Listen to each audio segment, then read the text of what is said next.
Hola a todo el mundo, soy Daniel Álvarez y hoy estoy con Miguel de Atillo Café.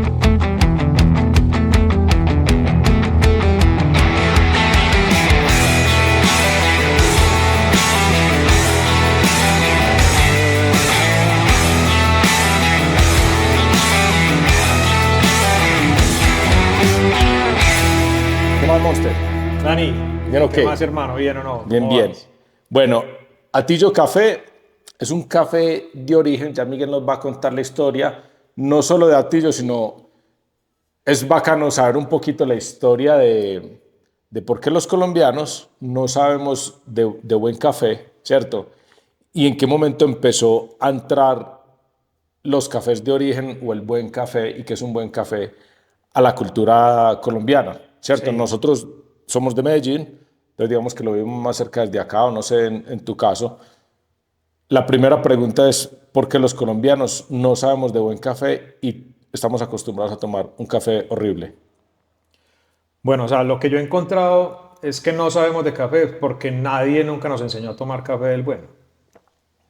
Mira que la federación normalmente exporta el café de buena calidad, lo que es el consumo de buena calidad, lo exportamos para Europa, Estados Unidos y los países que son consumidores de buena calidad.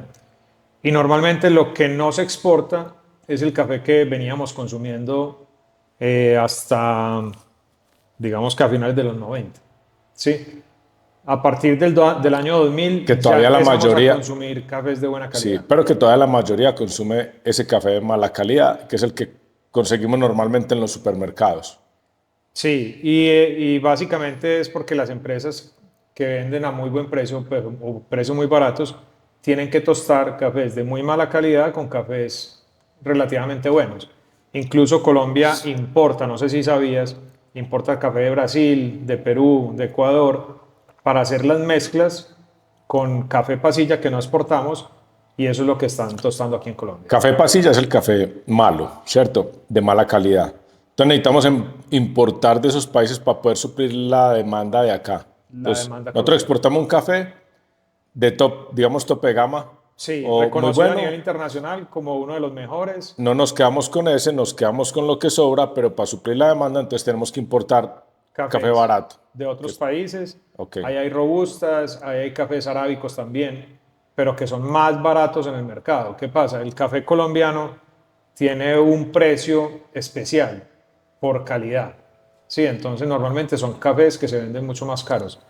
Y lo que hacen las empresas acá en Colombia es comprar cafés por fuera de bajo costo y lo mezclan y lo tostamos.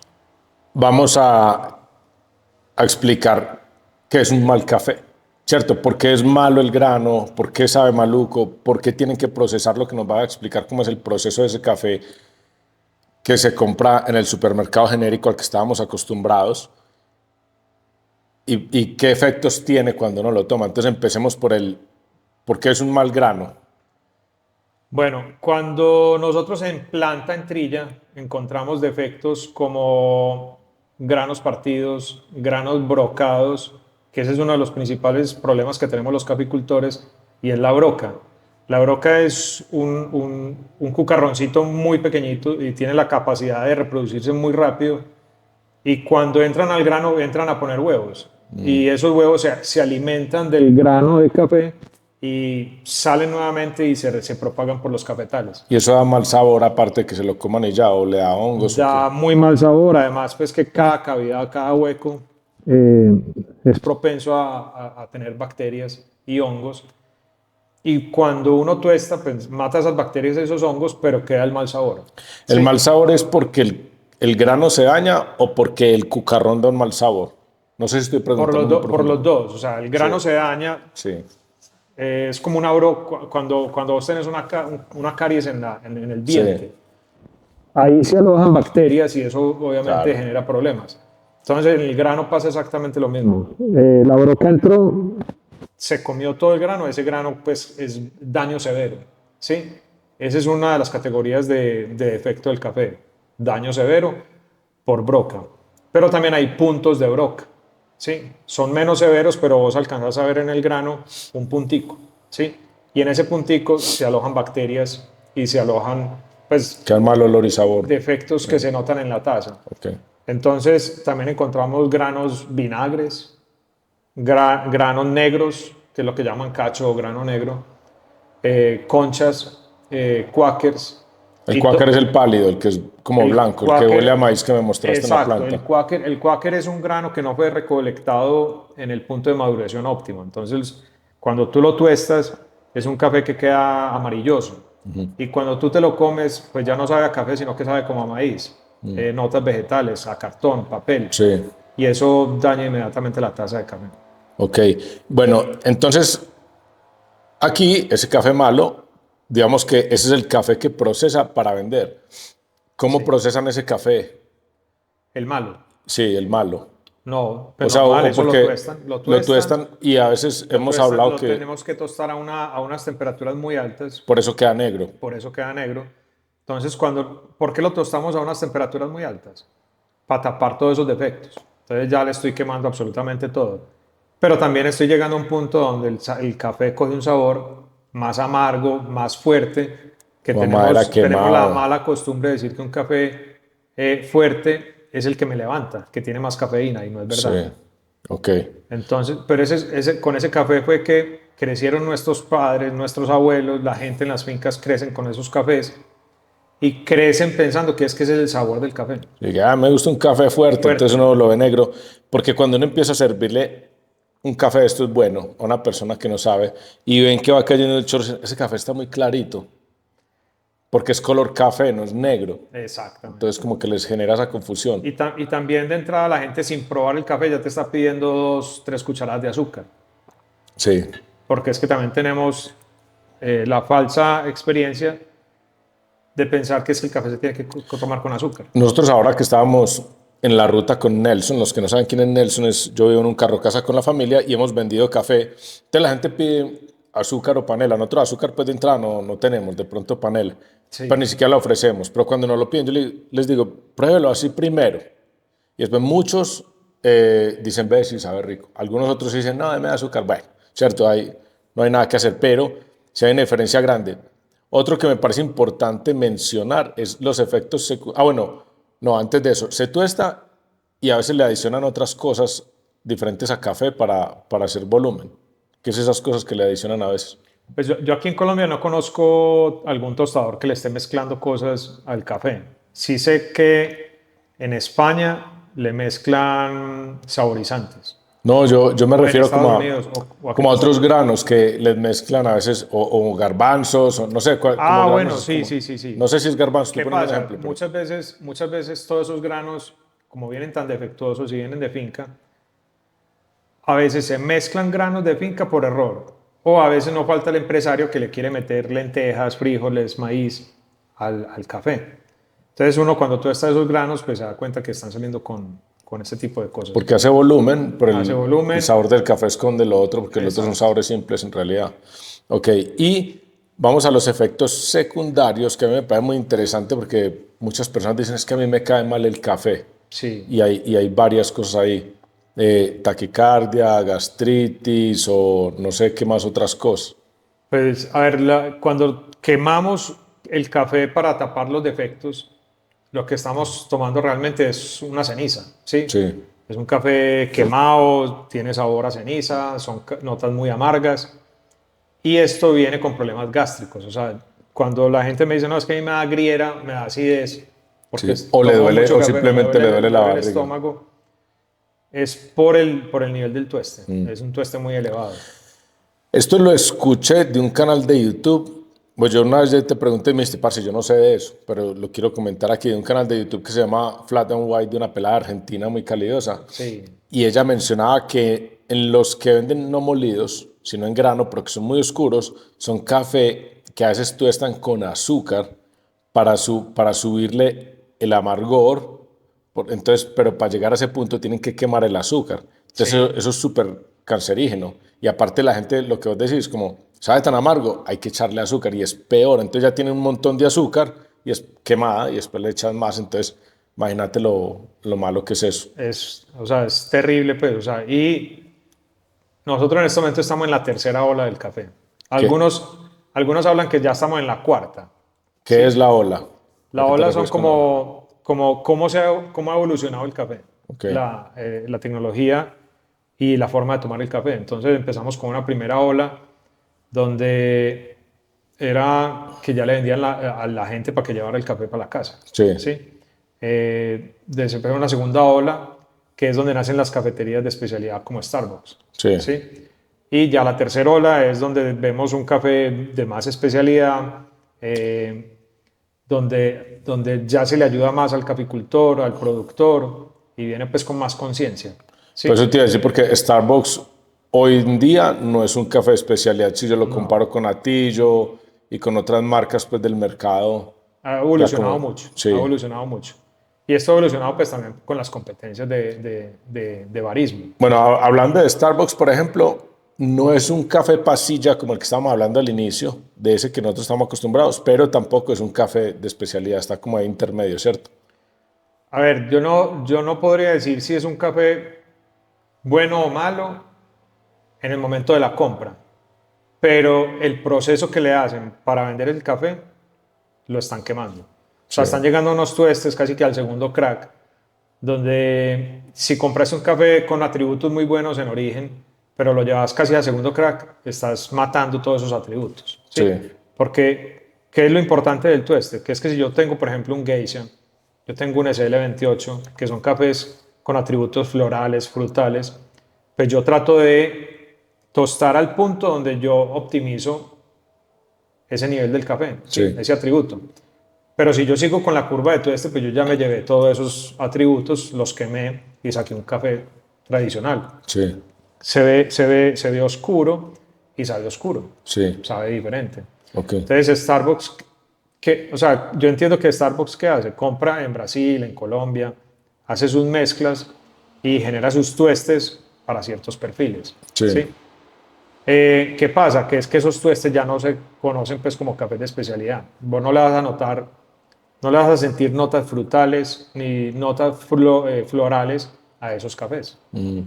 Ok, bueno, ya empezando como en el tema del cambio que Colombia ha tenido con estos cafés de especialidad, ¿cuál ha sido la historia? ¿Cómo empezó? ¿Y en qué momento entra Atillo ahí en esa... Bueno, o sea, realmente Colombia ha estado incursionando en el tema de cafés de especialidad desde finales de los 90. Amor Perfecto, Oma, Juan Valdés, han empezado, pues hicieron un trabajo muy grande que fue, listo, los colombianos para que empecemos a tomar café de Colombia, de buena calidad, no el que se exporta, o sea, calidad de exportación, pero consumo en Colombia. Eh, pero ha sido muy lento. Eso ha sido muy lento. A partir del más o menos el 2012, después del 2010, después del 2011, se incrementó y ya empiezan a salir cafeterías como Pergamino y cafeterías pues, de café de especialidad con métodos de preparación. Antes todo era máquina expreso, expreso, bebidas a base de expreso, cappuccino, flat white, lattes. Y con estas nuevas tendencias ya es prensa francesa, Chemex, B60, Aeropress, ¿sí? Entonces ya te estamos hablando que a finales de los 90, Amor Perfecto, Juan Valdez, Soma, empezaron pues como a incursionar en eso acá en Colombia. Pero después del 2010 ya nacen cafeterías de especialidad como Pergamino y otras marcas que ya empiezan a vender el café de especialidad. Y que ¿Y aún así, Juan, cuándo nace Atillo? Pues ve, yo Atillo hice el primer tueste como en el 2016, que ahí fue donde casi que empieza la marca Atillo, que eso después te lo cuento, fue por una necesidad pues específica en la finca. Mi papá estaba acabando con los cafetales bueno, pero porque no eso, la contemos rentaban eso. Tu papá, caficultor, y le vendía el café a la Nacional, a la a la federación. Federación, perdón. Cooperativas pues realmente. Y vos entraste a decirle a tu papá el tema de, venga, no le... Yo tengo el primer contacto que yo tengo con café de especialidad fue cuando estuve viviendo en Australia. Sí, Yo hice cursos de barista, trabajé como barista estando en Australia y me encantó pues el tema de café de especialidad. Cuando regreso a Colombia en el 2010, finales del 2010, principios de 2011, yo vi que había un espacio muy grande para crecer, pero la gente todavía no estaba preparada para pagar cafés de especialidad. Y como pues yo soy ingeniero y trabajaba en ingeniería, pues me salió un trabajo y me fui y seguí trabajando como ingeniero, ¿sí? 2015, mi papá, precio internacional del café, vos sabes que el precio del café es por bolsa, es un Sí, commodity. Entonces, los caficultores prácticamente no pueden hacer absolutamente nada con el precio. O sea, sí, ellos venden al precio que están en la sí. bolsa. Bueno, pero a lo que yo iba a preguntar es, ¿ese precio es por kilo, por costal, por... ¿Cierto? Como el O sea, petróleo es por barril, sí, el café cómo estos es. son por libra. Ok, Costo, o sea, se transa en Estados Unidos por por libra. libra. Se da un precio por libra. Y ya uno pasa eso a la federación, que la federación a las cooperativas, realmente los que compran son las cooperativas, lo pagan es por carga. Pero si vos le llevas un kilo, también te lo liquidan al kilo. Sí, Sí, pero el precio que da en tablero es por carga de 125 kilos. Bueno, entonces mi papá viendo pues que ya no era rentable el negocio del café, él estaba aburrido porque no le estaba produciendo, pues empezó a acabar con el cultivo del café en la finca. Eh, mi papá fue un hobby, pues el café. Mi papá lo máximo que llegó a tener fue 20.000 palos, que eso para un caficultor es muy pequeño, 20.000 palos de café. Y cuando yo veo que él está acabando con el cultivo, ya había acabado con la mitad, o sea, él ya iba por 10.000 palos. Yo en ese momento vivía en Venezuela, vengo aquí a Colombia, le digo, no, no sigas tumbando, hagámosle prueba de taza. La prueba de taza es qué tan bueno es el café. Y eso lo evalúan pues personas calificadas que se llaman Q-graders. Hicimos la prueba de taza, salió una prueba de taza de 85 puntos, que para pruebas de taza sin hacer absolutamente nada de procesos en finca es un puntaje muy alto.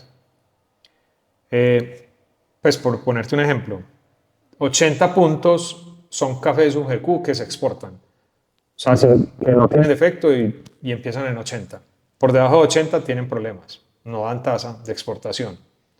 De 80 a 84 puntos, podemos estar hablando de cafés que no tienen atributos sensoriales importantes. Pero después de 84 ya empezamos a sentirle notas muy diferenciales. Un cítrico, una panela, una almendra, un fruto seco. Empieza uno a sentirle muy detalladamente esos sabores y ya empiezan a diferenciar el café. Entonces, en este año yo le digo a mi papá, pues tostemos, yo te lo compro y ese café yo te lo voy a comprar a un 25% por encima del precio de la federación, que eso te ayuda a ser rentable. Sí, ya la finca para vos es rentable, no tenés que acabar con el cultivo y yo me encargo de buscarle clientes al café tostado.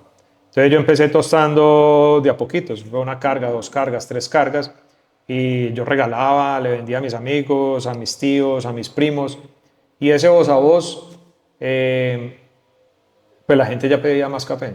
Para qué chimba de café, me gustó mucho, vendeme más. Y ahí fue yo soy uno de esos. coincidencialmente, coincidencialmente, por esa época, dos amigos que empezaron en la sociedad viviendo en Estados Unidos, yo les digo, parce, ayúdenme a abrir mercado en Estados Unidos, que es que el café es rentable si yo se lo vendo en dólares, ¿sí? Y de ahí nace la primera idea de montar la empresa. Seguimos hablando y montamos la empresa ya en el 2019. Súper, que yo me acuerdo en el 2020 o 21 fue que vos llegaste, parce, a vos te gusta el café, te voy a traer uno. Y desde ese día yo, parce, a Tillo, que ya van como casi 5 años de estar tomando este café. Entonces ahí empezás pues a desarrollar la marca Tillo, porque el café cuando tu papá vendía era sin marca, ¿cierto? O sea, él vendía el café, ahí no hay una marca, ahí no hay una empresa, ahí no hay nada. Ahí no hay nada. Es que las familias caficultoras en Colombia son aproximadamente 600.000 familias. Sí, ¿Sí? Todas estas familias les venden a las cooperativas. Las cooperativas ya se encargan de comercializar. sí. ¿Sí?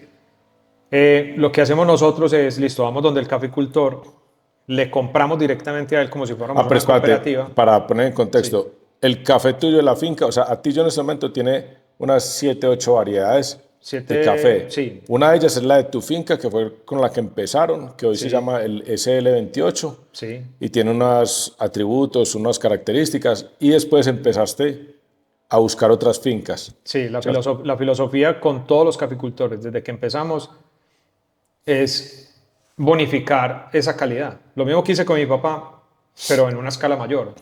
¿Por qué? Porque yo sabía que los 10.000 árboles de la finca no me iban a, o sea, no me iban a dar para el mercado, ¿sí? Entonces yo tenía que salir a buscar otros caficultores para empezar a exportar volúmenes y ahí sí tener el mercado. Y esto ha sido un paso a paso de ir conociendo caficultores, saber quién está haciendo las cosas bien, quién las quiere mejorar y todo ha sido a voluntad de ellos porque uno donde va, uno no les impone, uno simplemente los capacita, los asesora, les recomienda y el que quiere salir adelante lo implementa, el que no se queda. ¿Y cómo ha sido esa búsqueda? ¿Vos cómo empezás a buscar esas fincas o esos cafés con diferentes... El voz a voz, porque uno en el gremio del café, todo el mundo empieza a hablar, ve, fulanito está pagando mejor el café, ¿sí? Y uno recibe muestras, la Ah, o gente sea, le te han manda llegado, te muestras, empiezan a buscar. sí, ya lo empiezan a buscar a uno, le mandan a uno muestras, y de verdad que es que en Colombia hay muy buen café, hay muy buen café. Eh, y tristemente las cooperativas no reconocen eso. Porque yo llego con un honey o un natural a una cooperativa, la cooperativa no me lo compra. Me lo Sí, compra como pasilla. sí. Porque yo me acuerdo de un amigo que tiene un café destilado en frío, un cold brew, Sí, y él me contó la historia que una vez estuvo en Chile y que el taxista le dio una cátedra de vinos, weón, impresionante. Y entonces el man le preguntó por café y él dijo, pues en ese momento él no estaba trabajando todavía con sí. el tema del café. Y ahí fue que le nació como la cosa. Él dijo, marica, no, que le dio una pena horrible porque él no podía hablar de café a un taxista y el taxista le había dado una cátedra de vinos miedosa, que los colombianos no sabemos nada y apenas estamos como en ese proceso, Me pasó, me ¿cierto? pasó. Me pasó en Australia que yo llegué allá pensando, yo soy de país productor de café, yo sé de café. Me estrellé contra el mundo porque no tenía idea de café. Nosotros No tenía idea no de café. sabemos. Y ahora, o sea, yo me acuerdo que uno llegaba a una cafetería, uno pedía un americano, que es como le decimos en Colombia, un tinto, que es un café Sí, oscuro grandecito, le cobraban 5.000 pesos. Uno decía, no mames, ¿cómo va a pagar 5.000 pesos por un café si uno llegaba a todas partes y regala? Pero aquí todavía uno va a las empresas, le regalan café, lo atienden mientras es la sala de espera. Quiere un café y regalado.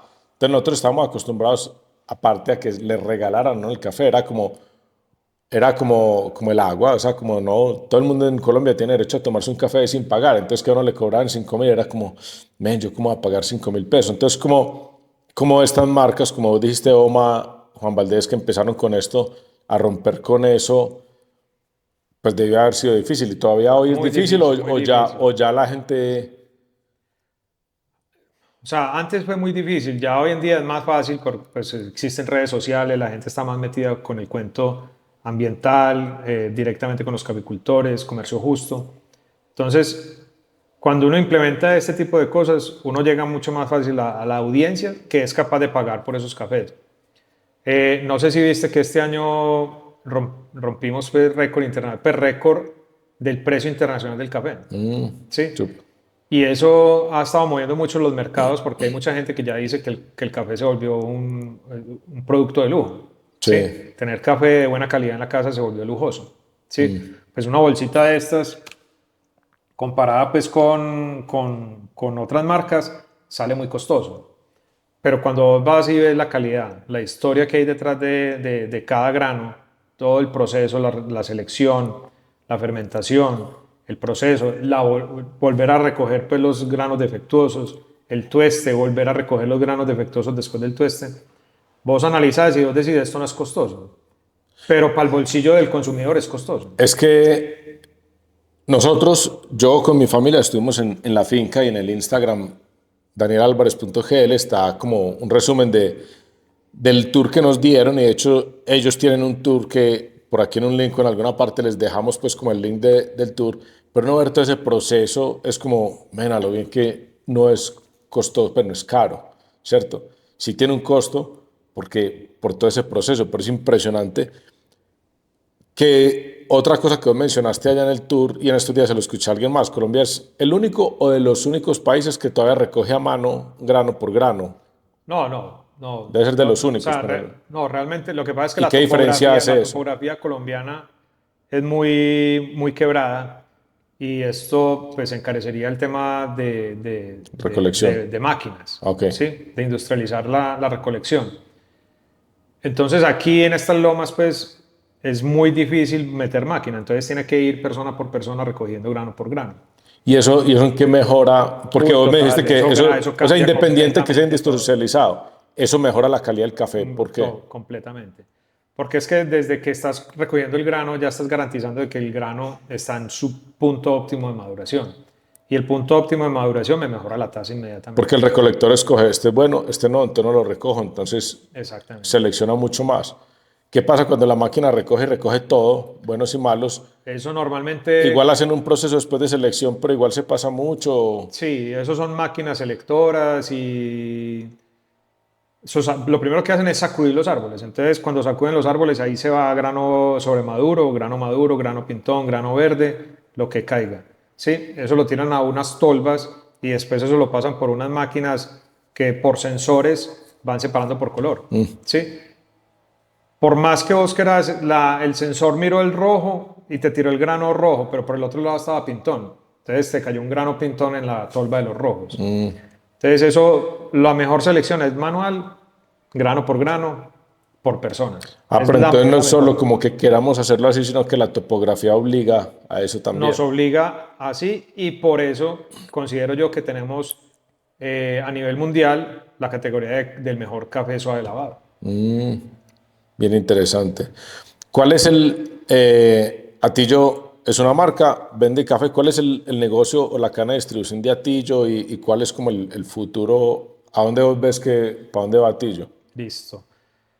Ve, como te conté, nosotros cuando nacimos como una empresa de exportación de café tostado para Estados Unidos. Incluso las bolsas que nosotros estamos manejando, pues vos la ves, viene con toda la información en inglés. Sí. ¿Sí? Y eso es porque nosotros nos concentramos en exportar café tostado para el mercado de Estados Unidos, vendíamos por Amazon, en este momento ya no lo estamos haciendo y crecimos mucho localmente en Colombia. ¿Sí? Entonces en este momento tenemos dos líneas de distribución.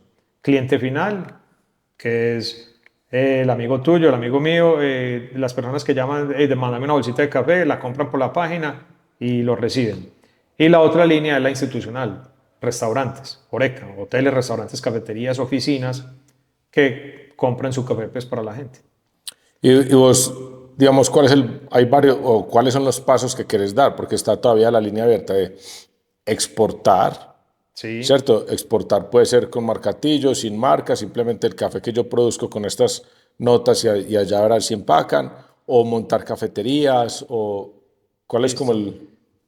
Por ahora crecer mucho localmente, Colombia. Estamos muy en fuertes esas en dos líneas que Medellín, acabaste de sí, en mencionar. esas dos líneas.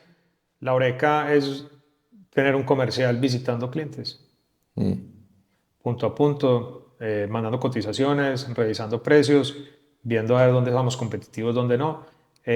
Ofrecemos un servicio completo porque es de capacitación. O sea, nosotros cuando llegamos a una tienda, vamos y vemos la máquina en qué situación está, vamos y vemos el barista en qué situación está, recomendamos capacitaciones. Obviamente que el café de nosotros, cuando llega, nosotros capacitamos al personal para que sepa cómo se maneja el café, ¿sí? Sí, Porque es que de nada sí, sirve pues uno vender un café eh, y no capacitar a la gente.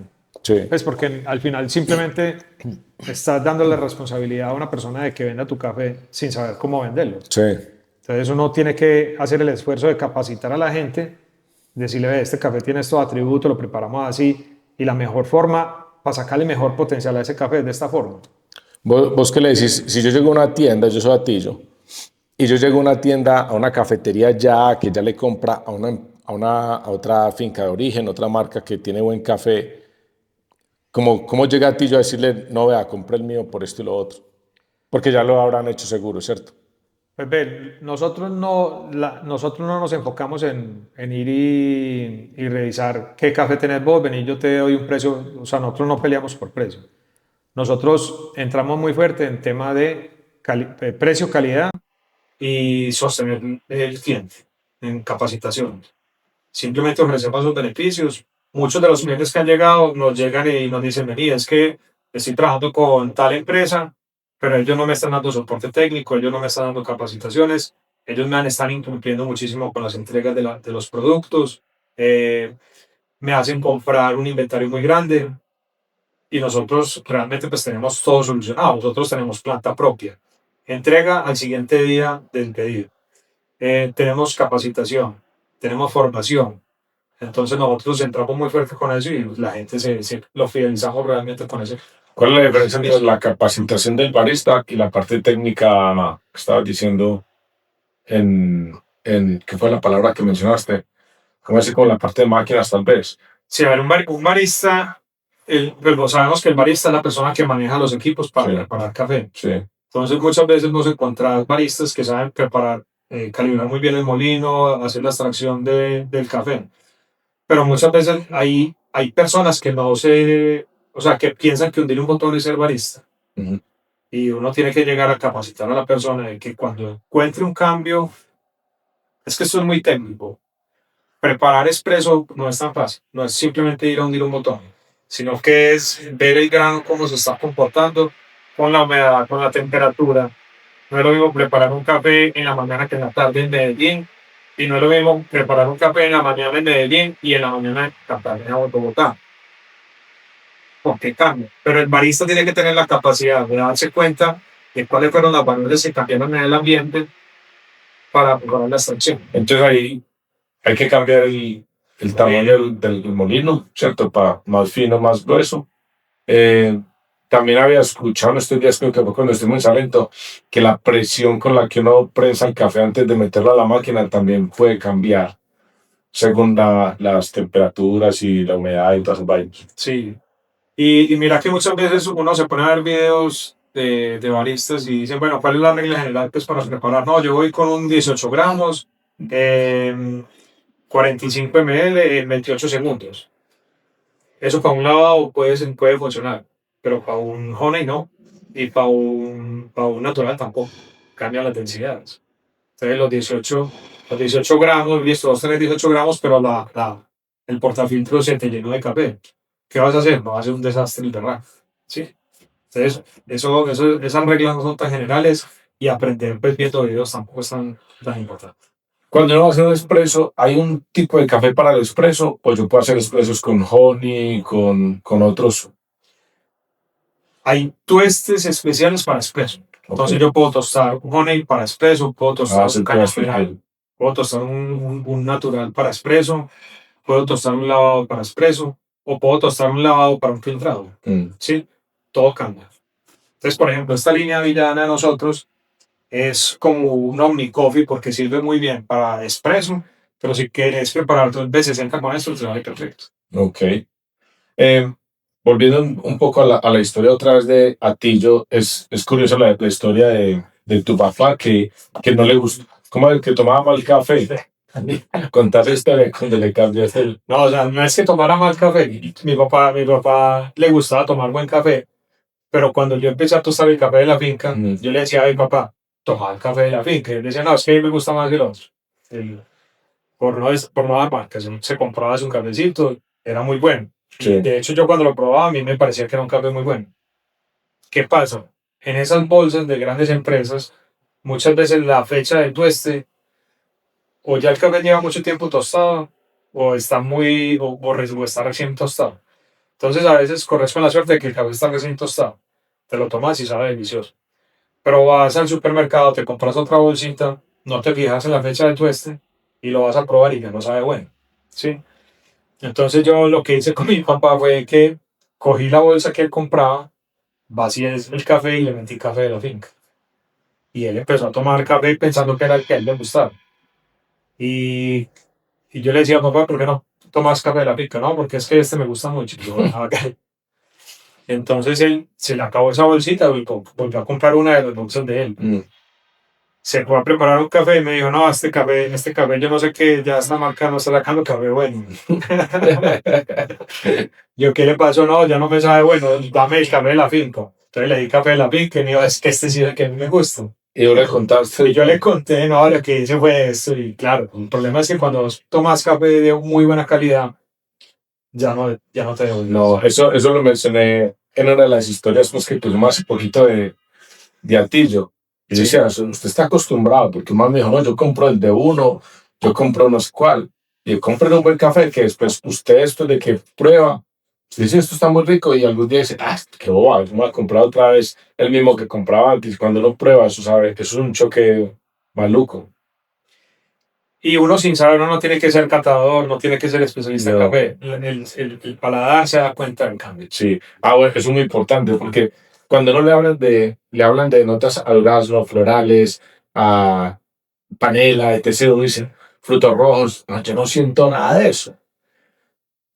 Porque uno todavía lo tiene muy sutil. como que uno no los puede separar y uno dice, están hablando mierda, no sé. Pero cuando uno vuelve y prueba el café maluco, el paladar sí se da cuenta de eso. Sí. Sí, que si bien uno no los puede separar, sí. Cuando nosotros empezamos en este mundo del café, ya llevamos 6 años recorridos. Nosotros al principio decíamos, marica, eso debe ser mierda, weón. Eso los cantadores debe ser mierda. Eso cualquier persona le siente algo y lo califique y le da un puntaje ahí. Entonces lo que nosotros hacíamos era hacer pruebas a ciegas con diferentes catadores en diferentes partes del país. Entonces mandábamos una muestra a Bogotá, una muestra a Cali, una muestra a Medellín del mismo café. ¿Sí? Y después esperábamos resultados y compararlos. Y uno decía, son similares. Entonces el tema de la catación de café, sí, o sea, uno sí puede decir que es un valor que determina la calidad del café. Hay algo que yo empecé a hacer con los vinos. A mí los amigos argentinos fueron los que me enseñaron a tomar vino, entonces por ende, Malbec, ¿cierto? Sí, Que es lo que toman los argentinos. Y yo Malbec y casado con el Malbec. Y más que yo sigo en redes que antes de ser lo que yo seguía que era marketing digital y cosas, el man trabajó con el papá en una tienda de vinos del papá. Y el man un día dijo, si usted quiere saber de vino, usted no se puede casar con un vino. Usted tiene que empezar a probar los otros, pues usted puede diferenciar y aprender. Y entonces yo empecé a hacer eso con los vinos. Entonces, si bien yo no reconocía las notas como hablamos del café, sí empecé a entender mi paladar que le gustaba y que cuando yo probaba un vino me generaba unas sensaciones que el uno sí, que el otro no, que le empiezan a hablar, están hablando del cuerpo, está hablando mierda. Y uno ya entiende cuando se toma un vino jugado que no tiene cuerpo, ya entiende. Un cítrico, me gusta, no me gusta, el que este sabe más redondito, entonces para alguien es que es un sabor redondo. Uno no entiende eso hasta que uno no empieza a probar. Y es lo mismo con los cafés. Yo con los de Atillo, que los he probado casi todos, ya entendí, este me gusta, este no me gusta. Estos sí me generan esta sensación que me gusta, estos no, pero ¿por qué no? Que no es que sea un café malo, es que tiene unas notas y unas cosas que uno no disfruta, ¿cierto? Entonces por eso la gente le pregunta, ¿cuál es el mejor? No, a mí me gusta este porque yo le siento esto, pero eso usted que está buscando. Sí. Y en los vinos como lo mismo. Pasan las cervezas, pasan los vinos, pasan los tragos. Es que son gustos. En la cerveza fue la primera vez que yo sentí lo del cuerpo, que la gente hablaba, cuando nosotros tomamos Pilsen. Sí. Y yo cuando me fui a Nueva Zelanda la primera vez en el 2008, yo buscaba el sabor de Pilsen y nunca lo encontré, entonces me rendí y me empecé a tomar la cerveza allá. Muy buena cerveza en Nueva Zelanda. Y cuando llegué acá, dije, uy, qué rico una Pilsen. Y me tomé la Pilsen y yo, marica, agua con gas. Sí. Y entonces ahí entendí lo que era el cuerpo. Entonces ya lo entienden ahora el cuerpo de un café, en un vino así es la única forma de empezar como a probar de todo. Sí, esto, y el mundo del café esto es demasiado amplio, porque ya cuando te metes con varietales, cuando te metes con procesos, y ahorita están metiendo en el mercado muchos procesos que son infusionados. Entonces, para el paladar de una persona experta, uno sí se da cuenta cuando algún café viene pues infusionado. Sí. Pero ¿Qué es infusionado? Infusionado es que le puedes meter químicos o productos naturales saborizantes en el proceso de la fermentación del café. O sea, no es una infusión natural. Esa no es una infusión natural ni es producido por bacterias de la finca, que eso es lo que normalmente le da el sabor al café. Sí. Fermentaciones y bacterias del microclima pues, de cada una de las fincas. ¿Qué pensás vos de los blends? Que hay muchas marcas que crean blends y no sé qué. Válido. Cuando uno está creciendo, cuando uno es pequeño y tiene la capacidad de producir microdotes de fincas, uno no tiene que hacer blends. Pero si ya vos te metes en el mercado pues, del producto, marica, vas a exportar a Estados Unidos toneladas de café, contenedores de café, tenés que hacer blends sí o sí, porque tenés que recoger para recoger el volumen. Exactamente. Ahorita que estaba hablando que una finca de 20.000 palos es pequeña, y pues a mí me suena como que 20.000 palos de café es un montón, weón. ¿Cuántos palos de café tiene una finca cafetera ya de tamaño importante? Ve, eso depende de la densidad de siembra que opte el caficultor. La federación recomienda hacer altas densidades, uno por uno. Entonces vos en una hectárea metes 10.000 palos. Un palo Cada metro. por metro cuadrado. A un metro sembrás uno, al otro metro, entonces en todas las direcciones tenés un metro de distancia. En una hectárea te caen 10.000 palos de café. Así, la producción por hectárea es mayor, pero la producción por palo es menor. ¿Sí? Mientras que si sembras a más distancia, la producción por palo incrementa, pero la producción por hectárea se disminuye. ¿Sí? Sí. Pero podemos estar hablando en promedio de 5.000, 6.000, 7.000 palos por hectárea. ¿Sí? Entonces ya vos puedes estar hablando de 100.000, 1.000.000 de palos de café para grandes productores. Pero el núcleo familiar, o sea, pequeños caficultores en Colombia pueden estar por el orden de 5.000, 10.000, 15.000, 20.000 palos de café. Yo siempre que veo esos cultivos de café me pone una locura, porque yo soy como muy desordenado en muchas cosas. Yo veo eso y digo, yo no sería capaz de ir en el orden, porque yo estoy acá, veo un palo allá y voy a recoger una casa. O sea, entonces me parece cómo es el orden al que llevan, y uno, como ese orden van por líneas, y pues me imagino que es así, ¿cierto? Por rodas, sí.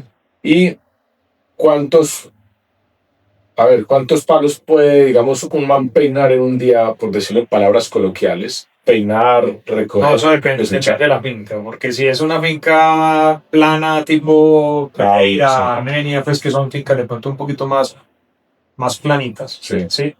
rinde muchísimo. Sí. Pero si es en una loma, pues desde aquí de Antioquia, que son lomas pues que dicen que lo sembraron con escopeta, Sí. no te rinde tanto.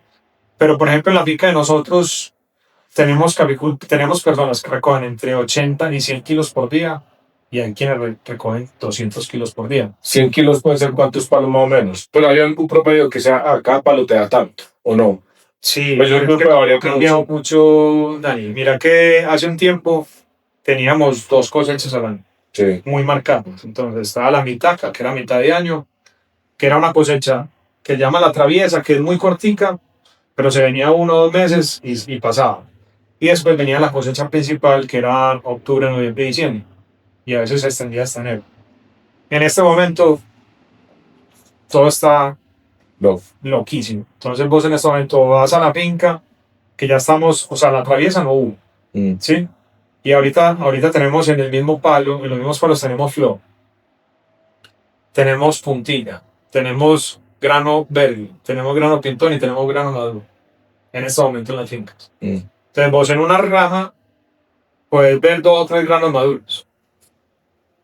Y el resto es grano verde. Entonces se vuelve muy complejo, se incrementa el tema del... Porque el recolector igual, entonces, para no desaprovechar sus granos, va y recoge, pero no recoge tanta cantidad, porque tampoco para desperdiciar. Entonces igual no tiene que pagar la mano de obra. Sí. Hoy en día a ellos les sirve más pagar el jornal. Sí. Porque en un jornal, o sea, si vos pagas por kilo, en este momento pueden estar, las fincas pueden estar pagando más o menos 1.200, 1.300, 1.400 pesos por kilo recogido. Pero si recoges 50 kilos en un día, pues te pagan 60.000 pesos. Sí. Y un jornal puede estar por el orden de los 70, 80.000 pesos. Entonces es mejor pagar el jornal 70, 80.000 pesos. ¿Sí? Y que recoja los 20 kilos, 50 kilos bien recogidos. Porque si es por kilo, muchas veces la gente también va y coge mal recogido para aumentar el peso. Sí. Ok. ¿Hay algo que quieras contar de la historia de Atillo que no hayamos hablado? Que tantas cosas que no hemos hablado. Entonces, bueno, el origen de Atillo ya te lo conté, ¿sí o no? Me preguntaste qué esperamos pues próximamente para la empresa. Entonces queremos crecer en el mercado local y queremos dinamizar mucho el tema de las ventas por página. ¿Para algunas tenías como tener tienda? No. O sea, no crees que en ese mundo puede tener cafeterías. Sí, me parecería muy bacano, pero la inversión es muy alta y es un negocio totalmente diferente. Y se enfoca uno completamente en el mercado. Entonces, por ahora no. Si llegar a diferentes países, exportar café. Mucha gente me pregunta, ¿y no exportas café verde? Sí, exporto café verde, pero prefiero tostado. Sí. ¿Por qué? Porque es que ahí, no, ya le estamos dando la firma al café a ti. Sí. te estamos vendiendo un café ya tostado en Colombia, con unos atributos, o sea, es la marca propia. Sí, ¿Sí? Entonces, cuando un cliente en Estados Unidos toma Atillo, pues fue tostado en Atillo. sí, ¿Sí? Lo otro es que nosotros le estamos ofreciendo a tiendas y cafeterías en el exterior que hagan la máquina en Colombia. sí, Le sale más económico. sí. Porque ya tienen que pagar mano de obra más costosa, energía más costosa, instalaciones más costosas, mientras que aquí ya tenemos instalaciones y mano de obra barata para ellos. ¿Sí? Y el café les llega fresco porque les llega 2 o 3 días en avión. Sí. Entonces, para ellos es mucho más Y el costo del envío igual sigue siendo, sí. con ese costo de envío igual sigue siendo mejor que procesarlo allá. Sí, mira que en estos días mandé unas bolsas de café que la competencia, o sea, la misma bolsa, mismo proceso, las tiendas que venden el café, por ejemplo, un Honey y un Natural, con puntaje de 86, 87 puntos. En Estados Unidos, una bolsa de 340 gramos puede estar por orden de $25, $30. Ese café puesto en Estados Unidos salió a $13, Mm. a la mitad. Sí, brutal. Pues marica, no, yo creo que contamos la historia. Hablamos de cómo hemos, o cómo los colombianos hemos aprendido a tomar buen café. Que aunque hayamos aprendido algunos, y todavía tenemos que aprender mucho. Y esto viene desde el 2010 más o menos, pues que se empezó como a ver más. La ola puede haber empezado antes, pero que es como donde se empezó a ver esa década del 10 al 20. Yo creo que todavía los que tomamos buen café seguimos siendo una inmensa minoría, o vos como lo ves desde ya, pues como trabajando ahí, ves que el mercado ya está, todavía está muy bien, o sea, todavía está en pañales. Hay mucho espacio de crecimiento, muchísimo. Sí, porque yo creo que uno todavía habla con mucha gente y es como, no, la mayoría de gente todavía no toma muy buen café. No, y mira que los tours que nosotros hacemos en las charlas de capacitación, charlas de maridaje, preparación de café, uno, o sea, yo ya, ¿cómo enfrento estas reuniones con la gente? Venga, pregúnteme todo lo que quiera, yo le resuelvo todas las dudas. Porque es que si uno se concentra en contar la historia de la empresa, la historia del café, la gente muy seguramente no va a estar interesada en eso. La gente va a estar más concentrada en su interés realmente. Entonces, parce, ¿qué pasa si muelo el café con este molino? Mm. ¿Qué pasa si preparo este método en vez de este método? ¿Qué pasa si uso esta agua en vez de esta agua? Entonces ya la gente empieza a llegar con dudas del día a día y uno se las resuelve. Pero eso es parecido a lo que estábamos hablando ahora de tomar mal café y buen café. Entonces, hace lo mismo moler así que asá.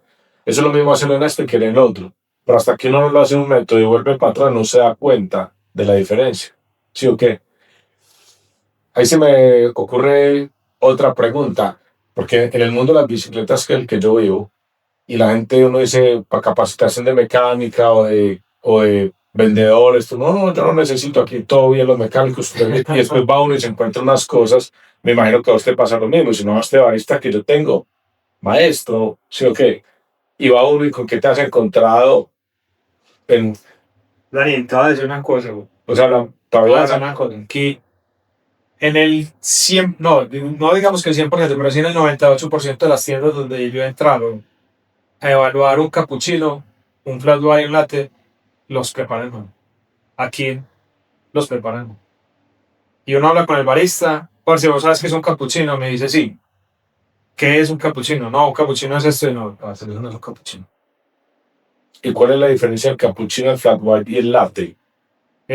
O sea, todos son hechos con la misma proporción de café de espresso, ¿sí? Sí, Pero cambia en la espuma y la leche sí, y el agua. Pues el agua en el americano. sí, Pero, por ejemplo, un cappuccino tiene 2 espresso, un tercio de leche y un tercio de espuma. sí, Entonces, cuando vos vas en un vidrio, vos tenés que ver una espuma gruesa. sí, Eso es un cappuccino. sí, El flat white, como dices, flat. sí, La espuma es una telita. ¿Sí? Y el latte, que es el arte latte, yo en un cappuccino no hago arte. Es arte latte. Es el intermedio entre el cappuccino y el flat white. mm, Y a mí en Australia me evaluaban era con vasos de vidrio y uno preparaba y entonces el evaluador cogía una regla y decía está muy bien. Aquí le faltó. en el paso de Dios que no se da cuenta. Y aquí la mayoría de los baristas no saben distinguir eso. Y los dueños de los restaurantes no exigen, no exigen No, no. que los baristas preparen lo que debe ser. Porque es como que vos. Es como que hay espuma a la leche y ya eso está bien. Sí, Ya quedó y los capuchino. nombres son nombres. Es como que vos vas a, no sé, pediste un postre, un tiramisú, y te llegan a la mesa con un tiramisú que no tiene ingredientes de tiramisú. Sí. Porque, digamos nosotros que Marcela y yo, mi esposa, que estuvimos en Nueva Zelanda un año y medio viviendo, eso allá en Flat White, es como que ya lo tienen, es muy de la cultura. Entonces, en cualquier parte que uno va, el Flat White es, la espuma es una densidad diferente, es muy bueno. Y llegamos acá en Pinot Flat White, es espuma de burbuja grande, No, todo así. Después, entonces, cuando encontramos uno bueno, parce, eso le hacemos fiesta al claro. bar, está bien, marica, usted sí sabe hacer una espuma densa, o sea, esto sí sabe un Flat White. Sedosa, brillante, que quede bien bonita. Sí. No, y la Creo textura, o que sea, no, digamos que a lo que yo veo es que nosotros, no siendo baristas ni nada, pero el paladar y uno ya se acostumbra a que cómo siento la textura de la espuma y cómo sabe y todo eso, eso es lo que uno como cliente final, cuando se acostumbra, ya entiende. Uno se acostumbra, entonces ya uno puede decir, ay, marica, no, a este man le falta un toque. sí. Pues, marica, Medellín se volvió un hub de turismo. Mm. Creo que la ciudad con mayor nómada digital que hay en Colombia. Y Puro es el de, extranjero. de las de Latinoamérica, que Y qué tristeza que le den una mala experiencia siendo un país productor, que podemos ser uno de los mejores productores de carne de especialidad en volumen, porque obviamente Panamá pues, nos lleva años luz en procesos y en temas de calidad con los geishas. Pero Colombia puede llegar a ser un país, puede mejorar mucho. Pero aquí lo que vos decías, con los mecánicos. sí, Se aprendieron una forma de hacerlo y ya dicen que son expertos. sí. Y cuando vas a ver, se están haciendo las cosas. Sí. Y en uno de los lugares que nos gusta mucho ir a tomar flat white, mi esposa y yo es hija mía, porque el dueño es un kiwi, es un neozelandés. Sí, Ese man me contó un día que a él le había costado mucho encontrar el perfil del café que él buscaba para que le diera el sabor del flat white. Y después de eso, él trabaja, pues primero encontró el café que él buscaba con su palabra neozelandés, que son, hermanos, el café allá lo tienen re metido en las venas. sí, ahí Y les toca después hacer que un blend, pues. Les toca hacer un blend o buscar una finca muy específica, con un tueste muy específico para él. él estuvo, sí, él no encontró un café, o sea, él encontró quien se lo hiciera. Ok. Por eso él vende su café, hija mía, porque el man, como que buscando quién me hace este café hasta que encontró a alguien que se lo hiciera. Entonces, eso es bien. De la mayoría de los cafés a los que vos vas, como que los baristas, como que no, bueno, hay que volverlo a hacer. No, sí, y me ha tocado restaurante, no, es que el flat white aquí, flat white aquí nosotros lo vendemos, es así. Para no, eso no es un flat white. O sea, un flat white tiene una receta. Si vos querés cambiarle el nombre o vender otra presentación, cambiarle el nombre, no hay ningún problema. Pero no engañes al cliente diciendo que le está teniendo un flat white Cuando no es cuando así. es un flat white. No es que a nosotros nos gusta vender más leche. Cambie, ponle un nombre diferente. Bueno, Monster, yo creo que eso es todo. Muchas gracias, hermano. Muchas gracias a vos. atillocoffee.com, ¿sí o qué? atillocoffee.com. Por ahí tenemos pasarela de pago, compran el cafecito. Si lo compran con Dani, tienen un 10% de descuento de Dani, les va a pasar el link con el descuento. También para invitarlos a que nos visiten en la planta. A los Tours tours. cafeteros Súper. están abiertos para amigos, familias, turistas. Si quieren, podemos hacer tours en inglés, no hay ningún problema. Súper. Me avisan y cuadramos a ver cómo es la logística y el precio. De una, y en Instagram, @atillocoffee también. Coffee también. Bueno, Monster, muchas gracias. Muchas gracias a vos. No se les olvide un buen cafecito. 12. Siempre es hora de un buen café. Todo bien.